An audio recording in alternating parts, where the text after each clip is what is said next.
Une bénédiction ne tombe jamais au hasard. Avant que Dieu n'ouvre une porte, il teste ton cœur. Avant qu'il ne te donne, il t'épure.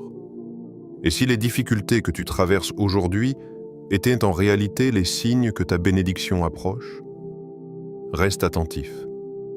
Voici 5 épreuves que Dieu envoie avant d'élever quelqu'un. Assalamu alaikum wa rahmatullah. Chaque âme appelée à un niveau plus haut passe par une phase de rupture, de dépouillement et de recentrage. Allah n'abandonne jamais celui qui l'éprouve. Au contraire, il prépare son cœur à recevoir ce qu'il ne pourrait pas porter dans l'état actuel. Ces épreuves ne sont pas des punitions, elles sont des purifications, elles sont des invitations. Voici comment les reconnaître. Épreuve 1. Le détachement forcé. Le détachement ne commence jamais par un choix. Il commence par un choc, un message qui reste sans réponse, un regard qui change, un lien qui se distend sans prévenir. Et tu sens quelque chose se déplacer à l'intérieur de toi, quelque chose que tu n'avais pas invité, tu ne comprends pas pourquoi, mais tu sais que ce qui t'entourait n'était plus en accord avec l'état que ton âme cherche à atteindre. Psychologiquement, le détachement forcé agit comme une secousse intérieure. Ton cerveau tente de garder ce qu'il connaît, par peur de l'inconnu. Les habitudes donnent un faux sentiment de sécurité. Même lorsqu'elles font souffrir, elles rassurent par leur familiarité. C'est pour cela que la perte blesse autant. Elle déstabilise ce que tu pensais stable. Mais la vérité est simple. Ce qui quitte ta vie n'était déjà plus aligné avec ta croissance spirituellement. Allah retire avant de donner. Il nettoie avant d'orner. Il vide avant de remplir. Lorsque tu perds quelqu'un, quelque chose, ou même une partie de toi, ce n'est jamais pour t'appauvrir. C'est pour t'alléger. Comme un arbre qui perd ses feuilles avant de donner de nouveaux fruits, tu dois traverser l'hiver avant de connaître la floraison. Tu as peut-être perdu un ami, peut-être un travail, peut-être un confort ancien, et tout s'est écroulé d'un coup. Mais observe bien, ce qui t'a quitté t'empêchait déjà d'aller plus haut. Tu te croyais brisé, mais tu n'étais qu'en cours de libération. Dieu ne casse pas. Dieu libère. Phrase à retenir. Quand Allah retire quelque chose, c'est qu'il prépare ton cœur à mieux. Épreuve 2. Le silence divin. Il existe un silence qui n'appartient pas aux humains.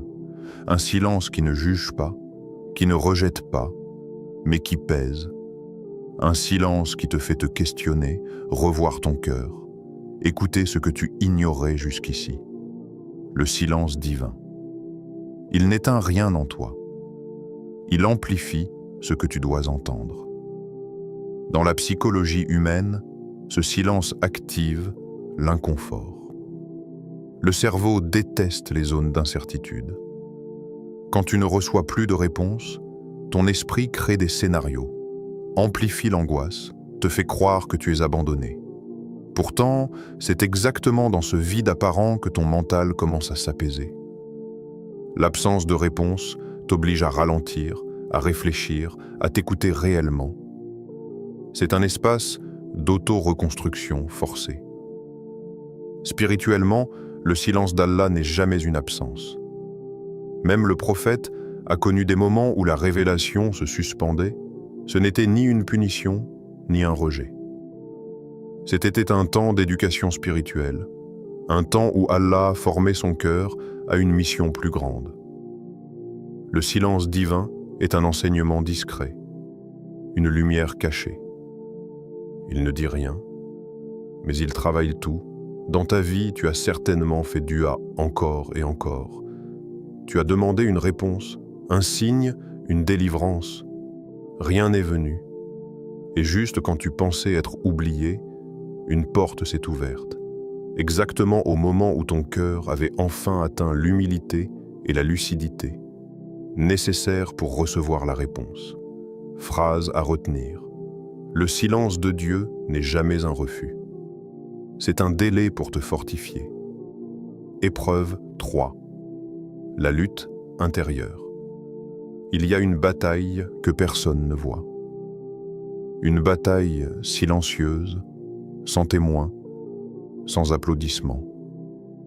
Elle se déroule au centre de ton être. Une contradiction permanente entre ce que ton âme sait et ce que ton ego veut. Cette lutte intérieure est l'épreuve la plus intime, la plus épuisante, mais aussi la plus noble. Psychologiquement, cette guerre fatigue. Elle use tes pensées, dérègle ton énergie, multiplie les émotions contradictoires. Tu veux changer, mais tu retombes. Tu veux avancer, mais tu doutes. Tu veux être meilleur, mais tes anciennes habitudes te tirent par le vêtement. Ce cycle n'est pas une preuve de faiblesse, c'est une preuve d'évolution. Les rechutes ne signifient pas que tu échoues, mais que tu transformes. Spirituellement, Ibn al-Qayyim disait que le plus grand jihad était le jihad contre soi-même. Allah façonne ton caractère à travers ses résistances. Il te fait traverser des zones où ton ego se brise, où ta sincérité se révèle, où tes intentions se purifient. Chaque fois que tu te relèves après une chute, tu deviens plus humble, plus lucide, plus conscient de ta dépendance. À lui, tu veux peut-être améliorer ta prière, ta discipline, ton comportement. Et parfois tu y arrives, parfois non. Mais observe attentivement. À chaque reprise, tu changes un peu. Tes réflexes deviennent plus doux, tes intentions plus claires, ton cœur plus proche. Phrase à retenir. Une âme que Dieu veut élever passe toujours par la résistance. Épreuve 4. Les obstacles successifs. Il y a des moments où tout semble se dresser contre toi. Comme si la vie elle-même voulait t'empêcher d'avancer, tu fais un pas. Une porte se ferme. Tu essaies une nouvelle direction. Un mur t'attend. Psychologiquement, ce cumul crée un sentiment d'épuisement. Tu te demandes si tu n'es pas en train de te tromper de chemin. Mais les obstacles ne sont pas toujours des signaux d'erreur. Ce sont souvent des signaux de redirection. Ton esprit cherche le chemin le plus confortable. Dieu, lui, te guide vers le chemin qui te correspond véritablement. Et parfois, il doit te fermer 10 portes pour que tu vois enfin la seule qui avait du sens. Spirituellement, ces barrières sont des filtres.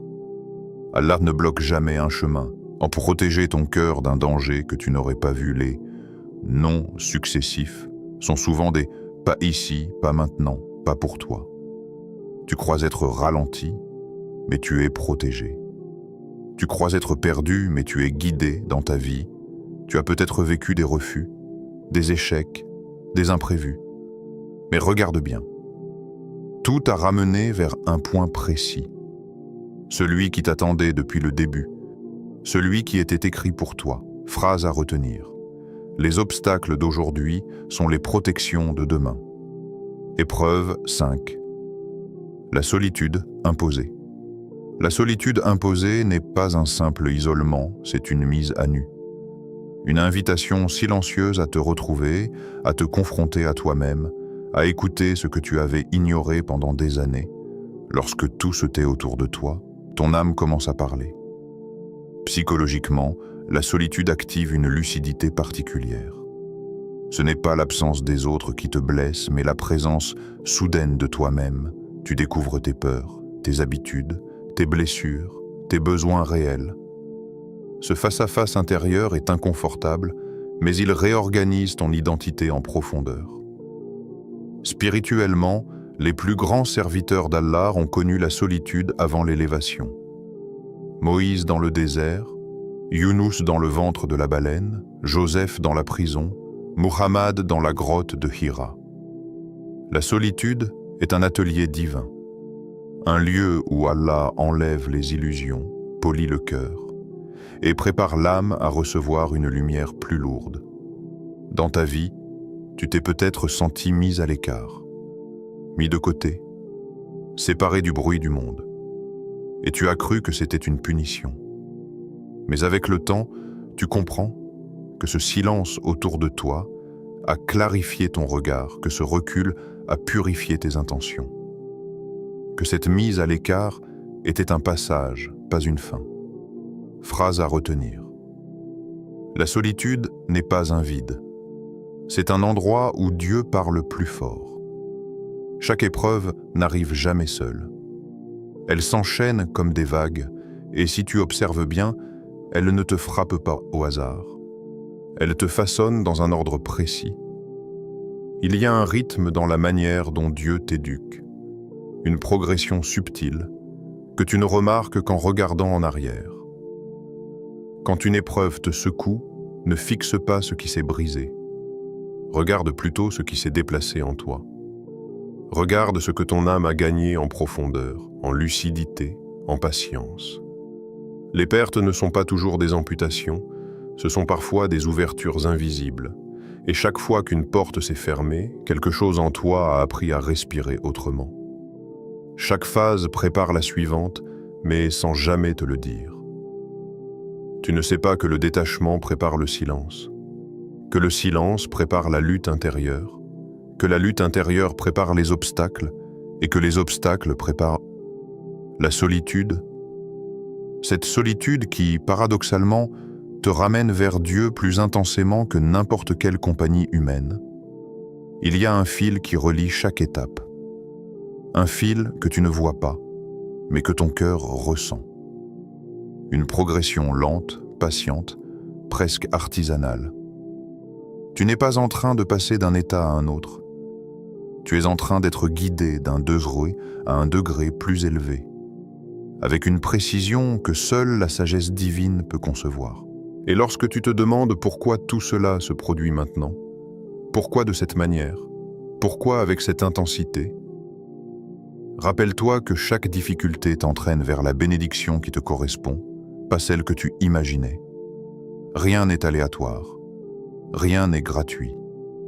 Chaque mouvement dans ta vie porte une leçon, un message, un tournant. Chaque transition est une main divine qui te repositionne, doucement, vers ce qui était déjà écrit pour toi. Tu ne traverses rien au hasard. Même ce qui te semble vide a un sens. Même ce qui te semble lourd a une direction. Il n'y a pas un seul souffle dans ta vie qui échappe à la sagesse de celui qui t'a créé. Si tu te sens bousculé, déplacé, retourné, c'est que ton âme est en train d'être travaillée avec une précision que tu ne soupçonnes pas. Tu n'es pas oublié. Ne laisse jamais le doute murmurer cette illusion. Allah connaît la douleur que tu caches, les prières que tu n'as pas osé formuler, les nuits où tu as retenu tes larmes pour rester fort devant les autres. Chaque émotion, chaque faiblesse, chaque souffle, il l'a vu. Et il l'a inscrit dans un plan plus grand que tes craintes. Tu n'es pas puni, beaucoup confondent l'épreuve avec la colère divine, alors qu'elle est souvent un acte d'amour. Allah purifie ce qu'il aime, il renforce ce qu'il prépare, il rapproche ce qu'il veut élever. Tu crois être brisé? Tu es juste en train d'être remodelé, tu es façonné. Tout ce que tu vis aujourd'hui, absolument tout, participe à l'ouverture de la porte que tu attends. Rien n'est en trop, rien n'est inutile. Ton cœur, même fatigué, est en train d'être lavé, poli, éclairé. C'est ce processus invisible qui te prépare à recevoir ce que tu ne pouvais pas porter hier. Et même si tu ne le vois pas, une lumière avance vers toi. Lentement, mais sûrement. Dieu ne te place jamais devant une épreuve sans y cacher un cadeau. Parfois, ce cadeau n'est pas matériel. Parfois, c'est un changement intérieur si puissant qu'il redessine toute ta vie. Alors tiens bon. Respire. L'étouffement d'aujourd'hui est l'ouverture de demain. La lumière vient toujours, après l'obscurité. Si tu vis l'une de ces épreuves, ne laisse pas la peur envahir ton cœur. Les chemins les plus lumineux commencent souvent par une obscurité apparente.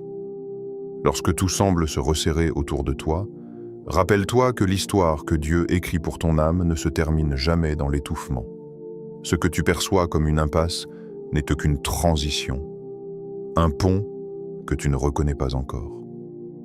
Tu n'es pas au bout. Même si tu as l'impression d'avoir tout donné, même si tu crois avoir atteint ta limite, tu es encore loin de ce que Dieu peut déposer dans ta vie. Ce que tu vis n'est pas la fermeture d'un chapitre. C'est la préparation silencieuse du chapitre qui te ressemble vraiment. Le véritable tournant ne se manifeste jamais bruyamment. Il se construit dans le calme, dans le doute, dans la patience, dans l'invisible. Tu es au début. Au seuil d'un dépassement que tu ne vois pas, mais que ton âme ressent déjà. Chaque douleur t'a affiné. Chaque silence t'a enseigné. Chaque résistance t'a renforcé. Allah ne t'amène jamais jusqu'au bord sans t'offrir la force intérieure nécessaire pour franchir le pas suivant. Il ne brise jamais un cœur sans l'intention profonde de le reconstruire plus stable, plus doux, plus lucide. Parfois, ce que tu crois perdre, c'est ton ancienne version, et ce qui émerge, c'est une âme plus sincère, plus éveillée, plus attachée à celui qui ne déçoit jamais. Alors reste sincère, reste patient, reste tourné vers lui. Ce n'est pas ton endurance qui t'amène à la délivrance, mais sa miséricorde qui t'y conduit. Et sa miséricorde n'a jamais cessé de t'accompagner. Phrase finale marquante. Quand Allah prépare une bénédiction, il commence toujours par préparer ton cœur.